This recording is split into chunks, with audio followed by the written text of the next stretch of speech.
Ever find yourself staring at the clock, wondering, wait, is it an hour forward or an hour back? Yeah, me too. Every single year. It's that time again, when the whole country seems to do a collective sigh and reset every clock in the house. But why do we even do it? It's a question that pops up twice a year. And honestly, the answers can feel a bit ... So, I've been chatting with some fellow British mums to get their take on this biannual time-traveling ritual. Grab a cuppa, and let's get into it. The story goes that changing the clocks, or daylight saving time, was introduced to make better use of natural daylight. The idea was to shift our active hours to match when the sun was up, saving energy on lighting back in the day. Think of it as a national-level life hack from over a century ago. When we spring forward in March, we're essentially borrowing an hour of daylight from the morning and adding it to the evening. This means longer, lighter evenings, perfect for after-work walks or a kickabout in the park with the kids. Then, when we fall back in October, we return that hour, giving us brighter mornings as the days get shorter. It sounds logical, right? Aligning our lives with the sun to reduce our reliance on artificial light. It was a pretty clever idea for its time, especially during periods when energy conservation was critical. But here's the thing. Life isn't as simple as it was back then. While the UK and most of Europe dutifully changed their clocks, not everyone is on board. Some countries, and even specific regions within countries, have decided to opt out. This creates a bit of a time zone tangle. Imagine trying to schedule a video call with someone in a region that docently observe daylight saving. You end up doing mental gymnastics, constantly double-checking. Are they an hour ahead now, or is that next week? It complicates international business, travel plans, and even just staying in touch with family abroad. This patchwork approach to timekeeping makes you wonder if the system is still fit for purpose in our globally connected world. Is the benefit of an extra hour of evening sun worth the confusion it causes across different borders? And that's a question many of us are asking. The sentiment I'm hearing from so many people, especially parents, is a growing skepticism about the whole practice. When you're trying to manage a household, a job, and the endless logistics of family life, the last thing you need is a government-mandated disruption to your routine. The original reasons, like saving candle wax or cutting down on coal usage, feel worlds away from our modern lives with energy-efficient bulbs and a 24/7 economy. More and more people are questioning whether the hassle of changing the clocks twice a year is worth the perceived benefits. The conversation has shifted from why do we do this to why are we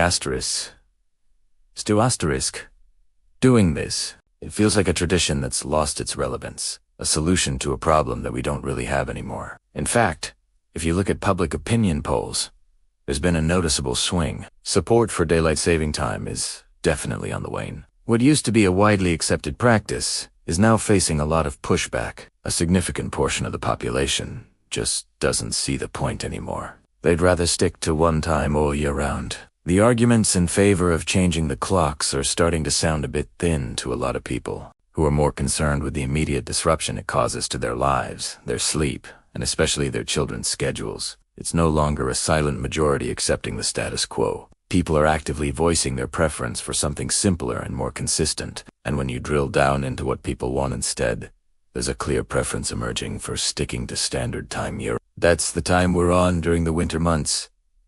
What many call real time. The idea of permanently staying on Greenwich Mean Time GMT is gaining a lot of traction. Why?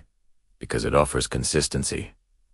No more losing an hour of sleep in spring. No more toddlers waking up at what feels like the crack of dawn in autumn. A single, unchanging time would mean our daily routines could remain stable throughout the year. For families, this desire for consistency is huge. It's about creating a predictable rhythm for our days, which is something both adults and children thrive on. As any parent knows, children find comfort in routine. A consistent schedule for waking up, eating, and going to bed helps them feel secure and grounded. It gives them a framework for their day and helps them understand what to expect. When we change the clocks, we throw a massive spanner in the works. Suddenly, bedtime is at a new 7 p.m., which feels like 8 p.m., or their internal body clock is telling them to wake up an hour earlier than the clock on the wall. It can take days, sometimes even weeks, for little ones to adjust.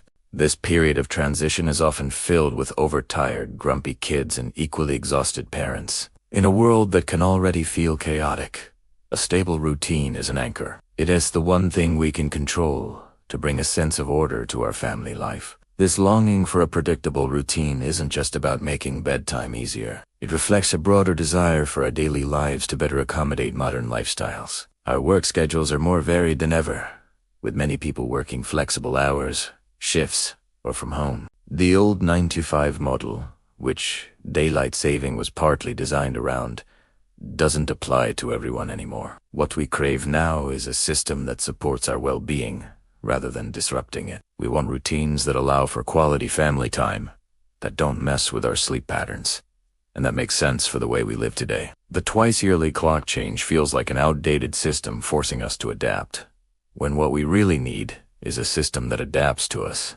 Ultimately, it all boils down to a desire for simplicity and predictability. Life is complicated enough without having to remember whether your oven clock updated itself or if you need to manually change the one in the car. We're juggling so many things, and they call for a constant.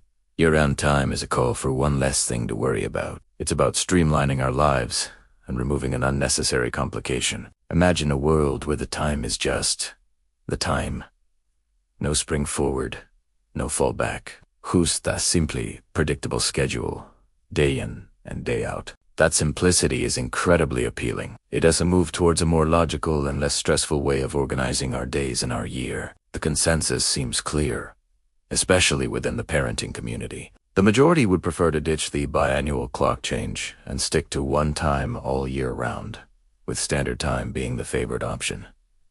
The dream is consistency. It's about having a stable foundation for our family's routines, protecting our sleep, and simplifying our lives. The original benefits of daylight saving just seem to outweigh the disruption and confusion it causes in our modern world. It feels like we're clinging to a tradition for tradition's sake, rather than because it genuinely serves us. This public sentiment really highlights a fundamental human need for stability. We build our lives around routines: the morning rush, the school run, the family dinner, the bedtime story. These rhythms provide a sense of security and order. When an external force messes with that rhythm, it's unsettling. The call to abolish the clock change is a call to protect our daily routines and reclaim a sense of stability in our busy lives. It's about prioritizing well-being and common sense over an archaic tradition. So, as we all go around the house changing our clocks yet again, maybe it is time we had a serious national conversation about whether we should be doing this at all. What do you think? Let me know in the comments below. Thanks so much for watching and sharing your time with me today. If you enjoyed this chat and want to join more of our conversations, please give this video a thumbs up and don't forget to hit that subscribe button. It really helps the channel out, and I'd love to have you as part of our community. See you in the next one.